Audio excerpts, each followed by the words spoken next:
Hai semua, kali ini aku bikin kudapan khas Papua. Ini tuh namanya kue lontar. Kue ini biasanya disajikan di hari-hari besar yang spesial seperti Natal, Tahun Baru, dan juga acara pernikahan. Nah, dalam video kali ini aku bakalan share resep dan tips-tipsnya supaya kalian bisa berhasil bikin lontar sendiri di rumah. Lihat nih hasilnya super jiggly dan ini bikinnya nggak pakai piring lontar loh, tapi cuma pakai piring biasa aja. Jadi yuk langsung aja kita ke cara pembuatannya. Pertama kita mau bikin untuk bahan kulitnya dulu. Di sini aku siapkan 100 gram margarin. Untuk margarinnya mau diganti butter juga nggak apa-apa. Lanjut di sini aku mau tambahkan 1 butir kuning telur. Kemudian di sini aku mau tambahkan susu bubuk. Terakhir masukkan tepung terigu protein sedang.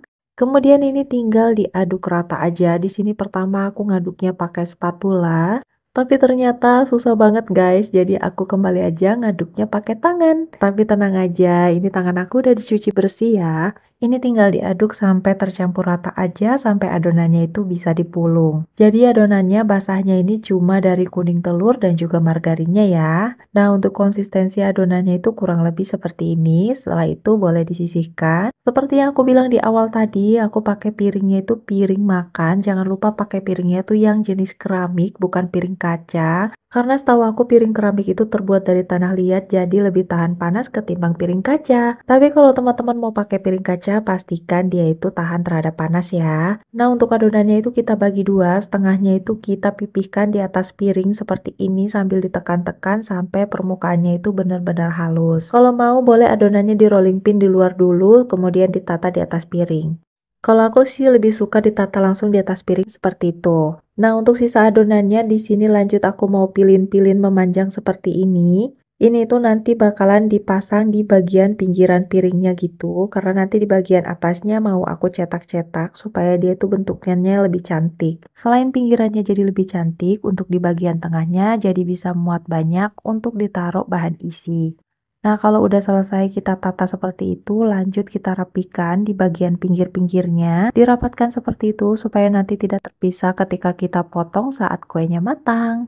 Tapi jangan lupa disisakan di bagian atasnya ya, karena nanti di bagian atasnya mau dijepit. Nah, untuk penjepitnya aku pakai yang seperti ini. Ini tuh sebenarnya opsional sih, boleh dilakukan, boleh enggak. Cuma kalau dilakukan itu di bagian pinggirnya dia jadi kelihatan lebih cantik. Kalau mau bentukannya polos juga nggak apa-apa, silahkan disesuaikan aja dengan selera masing-masing. Karena kadang ada yang dibentuk pakai jari aja, nah kalau aku sukanya kayak gini, kadang aku bikin di kedua sisinya, jadi bentukannya itu kayak bunga. Tapi kali ini aku mau coba di satu sisi seperti ini aja. Dan ini harus hati-hati banget, karena kalau dia agak terlalu kencang itu biasanya nanti di bagian atasnya itu malah patah-patah gitu loh guys. Karena ini untuk adonan kulitnya tuh sedikit rapuh. Kalau udah selesai kita bentuk, jangan lupa di bagian pinggirnya diratakan supaya nanti dia bulatnya sempurna.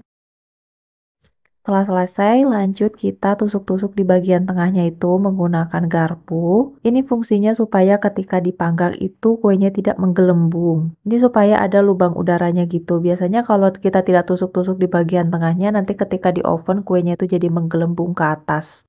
Nanti hasil akhirnya itu biasanya bakalan geradakan dan kelihatan kurang rapi. Nah, ini udah selesai. Lanjut di sini aku mau bikin untuk adonan isinya. Pertama aku masukkan 2 butir kuning telur disusul dengan 5 butir telur utuh. Kemudian ini tinggal dikocok lepas aja, untuk kocoknya juga nggak usah terlalu lama. Oh iya, untuk jumlah telurnya ini bisa disesuaikan dengan besar kecilnya telur. Karena telur yang aku gunakan tadi agak kecil, jadi aku pakai 7 butir. Sedangkan kalau telurnya agak besar biasanya aku cuma pakai 6 butir aja. Selanjutnya masukkan susu kental manis. Di sini aku pakai 1 kaleng penuh. Kemudian ini tinggal diaduk lagi sampai semuanya tercampur rata. Aduknya juga nggak usah terlalu kencang-kencang banget ya teman-teman, karena nanti dia akan menghasilkan buih yang banyak. Kalau udah lanjut di sini aku mau tambahkan 1 kaleng air panas. Untuk airnya nggak perlu yang mendidih, cukup air panas suhu dispenser aja udah cukup. Terakhir di sini aku masukkan pasta vanila karena di sini aku mau bikin kue lontar yang original supaya nanti nggak bau amis telur. Kalau mau bikin yang rasa pandan boleh ditambahkan pasta pandan, dan kalau suka rasa coklat silahkan pakai susunya yang rasa coklat. Kalau semua sudah tercampur rata, jangan lupa disaring supaya tidak ada sisaan yang bergerindil. Nah, biasanya masih ada sisa-sisa kolagen dari telurnya itu yang tidak tercampur rata, jadi perlu disaring. Kalau perlu, saringnya itu 2 kali. Setelah itu tuangkan bahan isi ke atas adonan kulit yang sudah kita buat tadi, kemudian ini siap untuk dipanggang. Jangan lupa sebelum memanggang, ovennya dipanaskan 10 menit sebelumnya ya. Untuk suhu ovennya di sini aku pakai 160 derajat menggunakan api atas bawah. Untuk waktu memanggangnya ini lumayan makan waktu ya teman-teman, kurang lebih 1,5 jam sampai dengan 2 jam. Tergantung dari jenis oven dan karakter oven masing-masing. Nah, sebenarnya kalau mau lebih hemat boleh pakai panci tatung. Aku rasa itu lebih hemat karena menggunakan gas. Nah, ini kue lontarnya udah jadi. Sedikit tips dari aku sebelum dipotong-potong sebaiknya kue lontarnya itu ditunggu sampai benar-benar dingin supaya nanti nggak pecah-pecah kayak gitu. Nah, karena ini aku nggak sabaran, ini masih panas banget guys, langsung aku potong kayak gitu. Jadi kulitnya itu masih bener-bener rapuh banget. Tapi nggak apa-apa karena aku orangnya nggak sabaran, pengen cepet-cepet nyicip, ya udahlah kita potong aja supaya teman-teman bisa lihat juga di bagian dalamnya. Nah, untuk bagian dalamnya itu dia mulus seperti itu teman-teman, dia tidak berongga sama sekali dan untuk di bagian isinya itu benar-benar jiggly, dia itu mirip dengan tekstur puding jelly gitu loh guys. Tenang aja, ini tuh nggak bakalan bau amis, serius ini enak banget.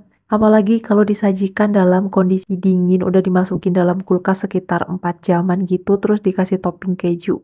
Mantep banget dah. Nah, gimana? Gampang banget kan bikinnya? Jangan lupa cobain ya. Happy cooking!